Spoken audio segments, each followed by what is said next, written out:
Well, hello there. I don't normally do like a tutorial type beat, but I'm just gonna get right into it. Basically, on this model of Kawasaki ZX6R, the 2005-2006 versions, I guess Kawasaki just had a heart attack or something trying to make them because there's a lot of problems with them. One of them including the what's it called? The ignition gets the ignition barrel gets jammed, so you cannot actually turn the bike off, which is rather unfortunate. However, after scouring the depths of the internet, I found a way to do it without having to remove this triple tree here, which is what a lot of people say to do. I don't know if this fix I'm going to show you is permanent completely, but hell, it worked for me, and I didn't have to deal with removing that because that's kind of cancerous. So let's get into it. What you'll need is some lock grease with. You have to have one of these.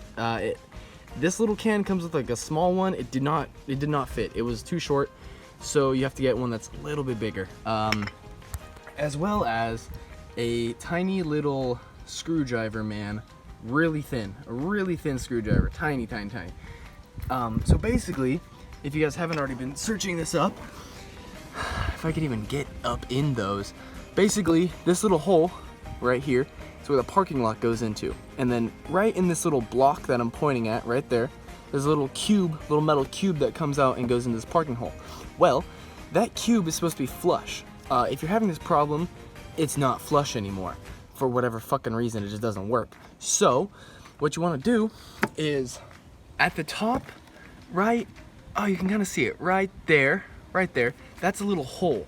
That is for lubricating your ignition system. So basically, you're gonna try to fit this little Jimbo up into there and squirt a fuckload of Loctite in there.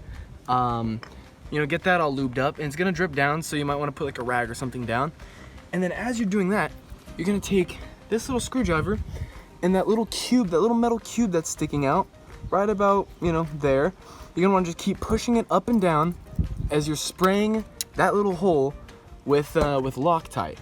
And you just want to keep doing that, and then also keep twisting the key. Just keep twisting the key, making sure everything gets lubricated. And then honestly, your problem should be fixed. You know, I don't know if it's permanent, but it worked for me for now. So until then, yeah, that's that. So also, I'm basically just gonna take this. Okay, so anytime this happens, even after you lubricate it, and maybe it might still happen one day, what you can do to take your key out is you twist the handlebars all the way. I forgot to mention that at the beginning. Twist your handlebars all the way to the right, completely to the right lock. And then you'll get a good view of that little cube, and then you take this and you push up that cube as you turn the key in off, and that will let you take your key out. However, that only works, you know, like one time. It's not gonna permanent. You're gonna have to do that every single time you want to take your key out, unless you do the fix that I did. So what I'm gonna do is I'm actually gonna take this bad boy and keep it up in the tail section, in the little trunk, just in case. You know, I don't use this anymore anyways, so might as well just have it back there just in case that happens. Like I said, never done a tutorial, but I'll be back with a real video soon. So yeah. See ya.